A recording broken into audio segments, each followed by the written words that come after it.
तर मग विषय असा आहे ना, की मुंबईत आली आणि आईसोबत दादरच्या स्वामींच्या मठात नाही गेली असं शक्यच नाही. तर आज होता गुरुवार आणि आम्ही निघालो दादरच्या स्वामींच्या मठामध्ये.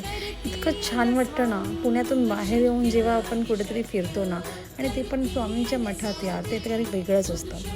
इथून मला जायचं होतं ऑफिसला आणि लाईन बघून मला वाटलं बापरे कितीच वेळ लागेल. पण असं स्वामींच्या जेव्हा आपण दाराशी जातो ना, तेव्हा असं वाटतं की अरे जाऊन दे, इथेच तर वेळ जाणार आहे आयुष्याचा. त्यामुळे आम्ही निघालो दर्शनाला. फटाफट लाईन जी पुढे गेली ना, असं वाटलं की अरे एवढा वेळ आम्ही थांबलोच नाही. आणि जे सुंदर वातावरण तिथे होतं, सुंदर जो नामाचा स्वामी नामाचा जप चालू होता, इतकं छान वाटलं. सगळेच व्यवस्थित लाईनीमध्ये. म्हणजे जेव्हा मी अक्कलकोटला गेली ना, तिथेही मला जेवढं शांत आणि पीसफुली दर्शन भेटलं नसेल ना, तेवढंच मन भरून दर्शन आज मला भेटलं. आणि दर्शन घेऊन मी निघाली ऑफिसला. श्री